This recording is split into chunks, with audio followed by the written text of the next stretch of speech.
Madame la conseillère départementale, Madame la vice-présidente de la communauté de communes, cher Frédéric, Monsieur le président des maires des Landes, Mesdames et Messieurs les maires, Mesdames et Messieurs les représentants des corps constitués, Monsieur l'abbé, Mesdames et Messieurs les présidents des associations et ses représentants, Mesdames et Messieurs les élus, Molietsoises, Molietsois. Alors, je vais prendre le micro parce que sinon je vais me tordre dans tous les sens. Les contraintes sanitaires nous ayant empêchés de nous réunir les 2 dernières années, c'est avec grand plaisir que je vous retrouve à l'occasion de ces premiers vœux dans cette salle multi-activité de ce bel équipement qu'est ce pôle animation, déjà bien utilisé par les associations. Ces 2 dernières années furent assez compliquées pour chacun d'entre nous.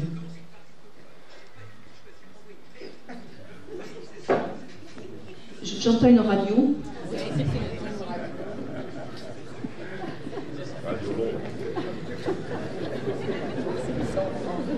Nous avons tous vécu au rythme des contraintes liées à cette pandémie qui n'est toujours pas terminée, mais qui nous laisse aujourd'hui reprendre nos activités. Cette cérémonie de vœux est non seulement un rendez-vous traditionnel, mais également un moment de convivialité et de partage. Après la crise de la pandémie, nous vivons actuellement une autre crise, inflationniste et énergétique, qui aura des conséquences dans beaucoup de domaines. La crise énergétique a déjà des répercussions dans les budgets des ménages. Pour certains, cela peut engendrer des difficultés au quotidien, et nous y serons attentifs. Les communes et collectivités ne sont pas épargnées non plus. Les coûts de l'énergie s'envolent, auxquels s'ajoute l'inflation, avec des conséquences certaines sur les prochains budgets. Nous savons déjà que nous aurons à supporter une augmentation très significative sur nos participations aux différents CIVU et syndicats. Des choix seront nécessaires, il nous faudra les assumer pour boucler notre budget fonctionnement. Nous devons néanmoins continuer à poursuivre nos investissements, bien entendu en les hiérarchisant, et pour certains les reporter à d'autres échéances. Nous irons chercher le maximum de subventions possibles pour monter ces projets comme nous l'avons toujours fait. Nous sommes tous appelés à faire des économies pour réduire au maximum ces augmentations. Nous avons déjà adopté l'extinction des feux nocturnes de 23h à 6h du matin du 15 septembre au 15 juin. D'autres mesures seront mises en place pour sensibiliser la population à la sobriété énergétique.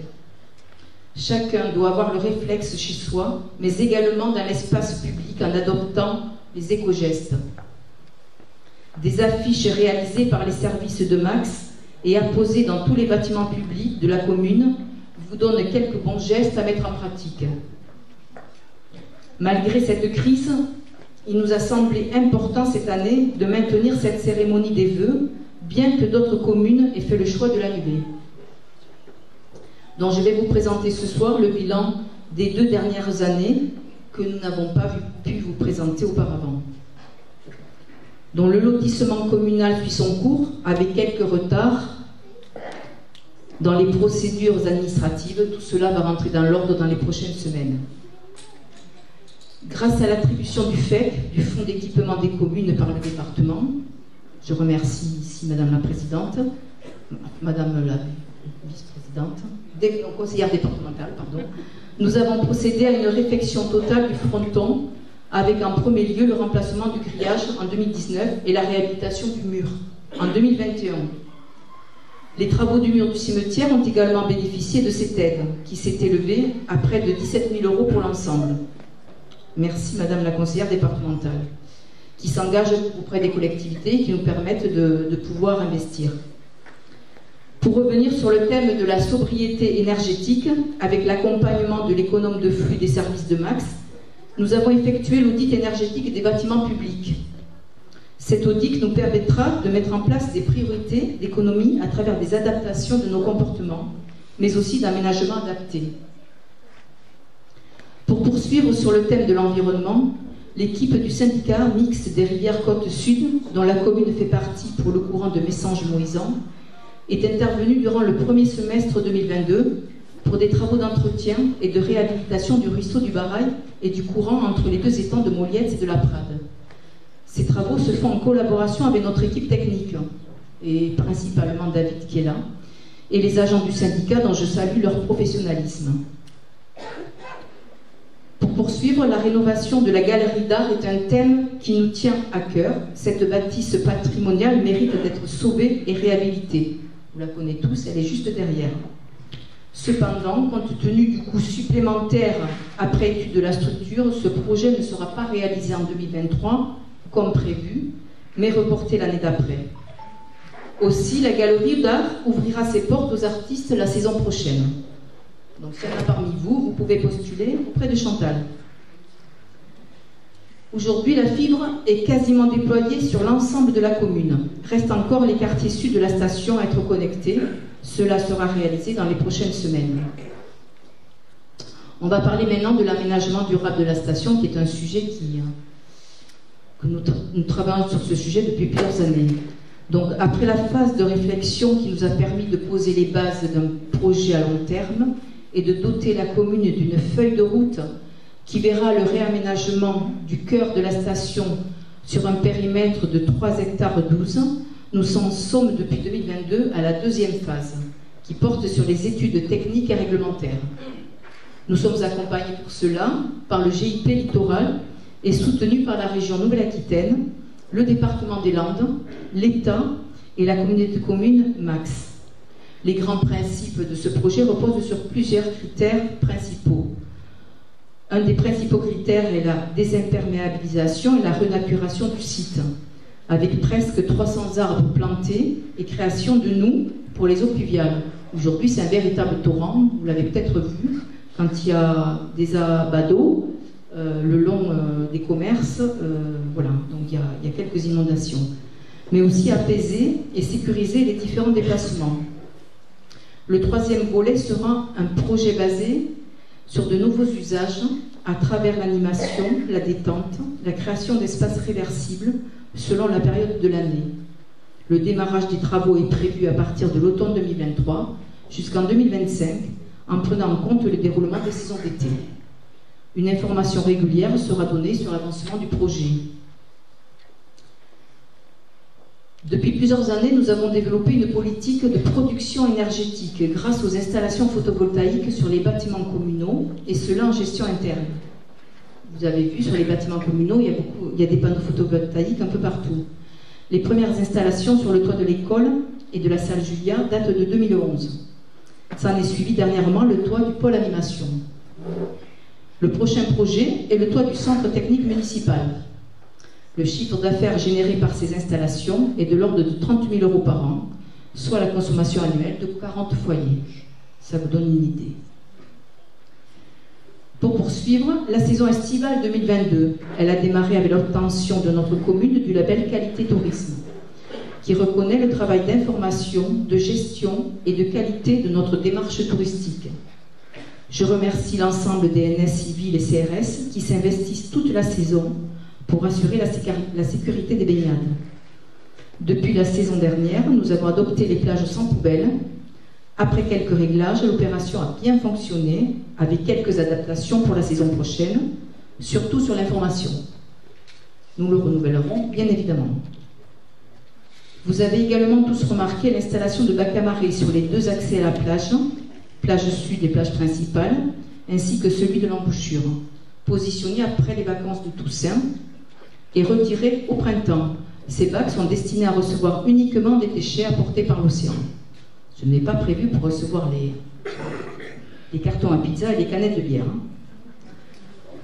Donc, cette année, on a eu le recensement en 2022. Il était prévu en 2021, mais avec la pandémie, il a été reporté en 2022. Donc, ce recensement a montré une augmentation de notre population, comme partout sur le littoral. Et pas que. La situation de notre commune, entre océan et forêt, sa qualité de vie, attire de nombreuses personnes désireuses de s'y installer. Nous dépassons maintenant les 1300 habitants recensés en 2022, mais seulement 1244 habitants pris en compte par l'INSEE dès 2023, en raison du décalage de l'année de recensement. Nos infrastructures doivent suivre cette évolution, tout en protégeant notre environnement, nos forêts, et en tenant compte de la proximité de la réserve du Courant-Duché. C'est un équilibre à trouver entre attractivité de notre territoire, maintien de nos jeunes sur la commune et développement économique. L'année 2023 sera l'année qui verra l'aboutissement de plusieurs projets. Entre le temps de réflexion, les études, les recherches de financement, le lancement de marchés publics, l'étape finale des travaux intervient des mois après. Ces délais administratifs sont incompressibles pour les projets publics et pas toujours bien compris par la population. Donc les travaux de la première tranche du chemin empierré entre la route de Pichelèbe et le chemin de la Citadelle, qui avait été prévu pour délester la rue des Templiers, pour éviter que les gros camions de transport de bois ne l'empruntent, ces travaux ont commencé cet automne, vous avez pu le voir, et sont presque terminés. La deuxième tranche, pour le complément du chemin, est prévue pour l'automne 2023. À partir de ce moment-là, la réfection de la rue des Templiers pourra être envisagée. Restera néanmoins à régler des aspects de domanialité avec 2 propriétaires riverains de cette rue, surtout sur la fin de la rue jusqu'à la chapelle. Le chantier de l'aménagement de la rue des Craquillots en vue de la création d'une voie verte démarrera au cours du premier trimestre 2023, certainement en mars. Cette nouvelle voie verte reliera l'embranchement de la rue Chambrelan et Brémontier avec réhabilitation de la piste endommagée jusqu'à Golfe Océan et continuera le long de la rue des Craquillots jusqu'à Adrenaline Park. Traversera la route des Lacs pour reprendre la piste en sable dans le lotissement pour rejoindre le bourg ou la Vélodyssée. Nous sommes accompagnés par les services de Max concernant la commande publique sur l'ensemble du projet, avec une partie en compétence communale. Le reste à charge pour la commune s'élève à 350 000 € hors taxes, net de subventions, études et SIDEC compris. Donc, ce qui est une charge importante. Un éclairage piéton le long de la rue des Craquillots sera aménagé dans le but de sécuriser cette voie verte. Ce type d'éclairage sera vulgarisé sur le futur aménagement piéton et cyclable de l'avenue de l'Océan à partir du rond-point de l'Olivier afin de supprimer ces grands candélabres, gros consommateurs d'énergie et pas forcément très utiles. Nous allons parler maintenant d'un projet. Un pôle santé pluridisciplinaire verra le jour en 2025. Situé au centre du bourg, près de la crèche, cet établissement, initié par les médecins du centre médical de Moliette, qui sont présents, il me semble que je les ai aperçus, voilà, sera un véritable équipement structurant pour notre commune, bien dimensionné, avec possibilité d'évolution. Outre les 3 médecins, plusieurs thérapeutes intégreront cette structure. Un cabinet d'infirmiers et d'infirmières, des kinésithérapeutes, une orthophoniste, une psychologue, mais également un bureau libre pouvant être occupé occasionnellement pour des besoins ponctuels, tels que l'assistante sociale par exemple, ou d'autres besoins. Il y aura également une salle de réunion pour les professionnels de la structure et un logement pour accueillir stagiaires, lieu de garde ou remplaçants. Donc ce projet d'envergure à la hauteur des besoins, c'est un véritable projet d'envergure à la hauteur de nos besoins sur notre commune. Et nous remercions les médecins d'avoir initié ce projet. Nous allons vous parler maintenant de la maison autonomie, que tout le monde attend. Donc, c'est en raison du refus de l'agrément de la part du département sur le projet initial de la maison AGEVI, ce premier projet a été abandonné pour un nouveau, avec les mêmes services que celui initié au départ. Donc, avec l'aide du conseil départemental, nous avons lancé une nouvelle dynamique à l'automne, toujours sur la même parcelle, pour un projet public avec 2 partenaires, XL Habitat pour l'investissement, l'association Action sanitaire et sociale Sud-Aquitaine, dont le siège social est à Mousteil, pour l'exploitation. Cette association existe depuis 1974 et exploite déjà des structures similaires sur le territoire, dont des ESAT. Après plusieurs réunions avec les partenaires de ce projet, le vice-président du CIAS de Max, ici présent, le directeur de l'association, M. de Belmonte, la directrice de XL Habitat, Mme Perronne, Max Logement et le département, nous avons voulu que ce projet soit quasi similaire à celui initialement envisagé. Il comportera donc 24 à 30 logements d'environ 35 mètres carrés, chacun de plein pied, des surfaces communes, buanderies, bureaux, salles d'animation, différents locaux techniques, lieux de vie. Des espaces extérieurs type jardin partagé, parking pour les visiteurs. Du personnel sera recruté par l'association, en équivalent, 2 équivalents temps plein. Des auxiliaires de vie, du personnel de ménage principalement.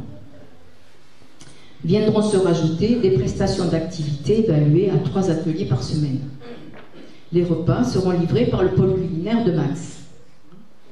Le calendrier à ce jour prévoit une esquisse du projet pour mars 2023, un dépôt du permis de construire pour septembre 2023, le début des travaux premier trimestre 2024 et livraison juin 2025. Donc c'est un projet qui avance bien. Ce dossier fera l'objet d'un sujet plus détaillé sur le prochain bulletin municipal de juin. Nous en reparlerons. On va passer à des sujets plus, je dirais, prégnants. Bon, on a vécu la canicule et les incendies de l'été dernier. Donc cette situation nous alerte sur le changement climatique qui est inéluctable. Nous devons nous y adapter et prendre toutes les mesures pour nous y préparer en mettant à jour notre plan communal de sauvegarde et l'adapter à cette nouvelle situation. Avec la DFCI, nous prévoyons de nous équiper d'un véhicule citerne porteur d'eau permettant à nos services d'être réactifs sur une gestion des éventuelles reprises après un incendie. Le centre de secours de Molietz, avec à sa tête l'adjudant-chef Benoît Dujardin, qui est par là. Ah ben voilà, on le voit. A été promu depuis cette année. Je lui souhaite la bienvenue et réussite dans sa mission, bien qu'il ne soit pas nouveau sur le centre de Molietz. Je te vois pas, Benoît.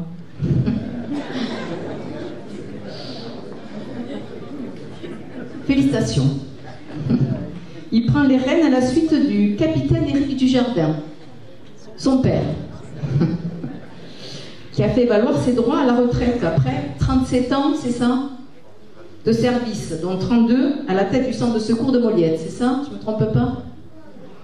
Je les remercie pour leur engagement, ainsi que l'ensemble des sapeurs-pompiers volontaires, dont leur action et investissement cette année a été très difficile. Je salue leur engagement et je leur apporte tout mon soutien. Je rappelle que le centre de secours de Molietz fonctionne avec uniquement des sapeurs-pompiers volontaires. Aussi, un appel a été lancé cet automne auprès de la population. Plusieurs candidats au volontariat se sont présentés. Reste maintenant à suivre les formations. Tous les ans, nous devons nous mobiliser pour conserver nos 5 CRS sur nos plages. Chaque année, ce maintien est remis en question et devons continuer à nous faire entendre. Pour l'été 2023, l'effectif des 5 CRS sera maintenu, certainement supprimé pour l'été 2024, en raison des grands événements sportifs. Pour les communes comme Molietz, c'est un enjeu important pour la sécurité de nos plages. Nous continuerons à nous mobiliser afin que ce service ne soit pas définitivement supprimé. Je remercie ici le président du SMGBL, Hervé Boury, qui défend ce dossier à nos côtés. Merci. L'identité de notre village, c'est aussi le tissu social à travers les nombreuses associations, la solidarité intergénérationnelle et le bien vivre ensemble, en soutenant et aidant ceux qui en ont besoin. Cet état d'esprit, nous le partageons, nous les élus, avec tous ceux qui œuvrent pour cette commune. J'adresse mes remerciements à toutes les associations, les bénévoles et les membres qui animent notre village. J'adresse mes remerciements au personnel municipal, l'équipe des agents techniques, avec à la tête Christophe Caroff, qui a pris ses fonctions il y a maintenant 1 an. Bon, je n'ai pas eu l'occasion de le présenter à l'occasion de vœux, donc je le fais aujourd'hui. Il est par là, il est là. Le service de police municipale, occupé par Michel Metzaroba, en poste depuis plus d'1 année maintenant, est venu conforter le service occupé par le garde champêtre. Il est par là également, là-bas au fond. Le personnel de la crèche qui s'occupe de vos jeunes enfants, l'animateur de la maison des jeunes et agent de la médiathèque, mais aussi votre interlocutrice à l'agence postale communale, Noëlla, qui est par là, je leur adresse mes remerciements. Remerciements appuyés également au service du secrétariat de la mairie, de plus en plus multitâches et très sollicité, et de plus en plus sollicité, ainsi que l'ensemble du personnel de la commune.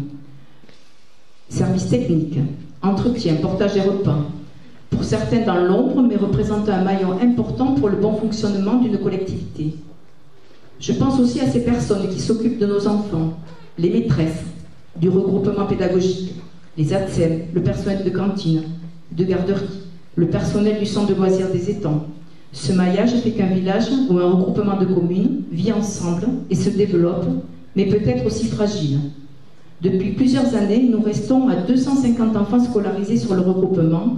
Nous devons être vigilants.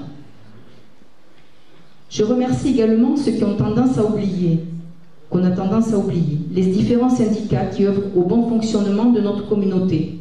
Je ne vais pas tous les citer, de crainte d'en oublier. Bon, là j'ai vu Régis, donc merci le syndicat EMA qui fait un gros travail sur le territoire. Ce soir, je souhaiterais également remercier une personne qui a passé 32 ans à la tête des services techniques, Jean-Marie Morga. Alors je ne sais pas s'il est là parce que je ne l'ai pas vu, mais j'ai vu Diamantine, qui a fait valoir ses droits à la retraite il y a maintenant 1 an. Il n'est pas là ? Je n'ai pas eu l'occasion de le remercier lors d'une cérémonie de vœux, donc je le fais ce soir. Donc Jean-Marie, par l'intermédiaire de Diamantine, merci pour ton engagement et bonne retraite déjà bien commencée. Je remercie également les élus qui œuvrent sans relâche à mes côtés, toujours dans l'intérêt collectif de la commune, qui peut parfois ne pas être compatible avec l'intérêt individuel. La charge de travail reposant sur les élus devient de plus en plus importante et le temps consacré n'est jamais compté. Je remercie également nos partenaires, ceux qui nous permettent d'avancer dans nos projets, que ce soit l'État, la région, le conseil départemental ou la communauté de communes Max. En ces périodes de crise planétaire, de risques mondiaux de déstabilisation, de menaces extrémistes, nos valeurs de proximité et de solidarité nous permettent d'avancer ensemble dans le souci du bien-être de tous les habitants de Moliette-Séma. Ce soir, je vous adresse tous mes vœux de paix, bonheur et santé, et de solidarité pour vous et tous vos proches. Avant de partager le verre de l'amitié, je tiens à souhaiter ce soir un joyeux anniversaire à Chantal Faye, adjointe, qui fête une année supplémentaire aujourd'hui.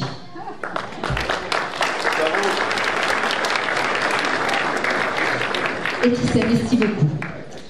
Je vous souhaite à tous une très bonne année 2023, tous mes vœux de bonheur, de santé et tout le meilleur qu'on peut vous souhaiter.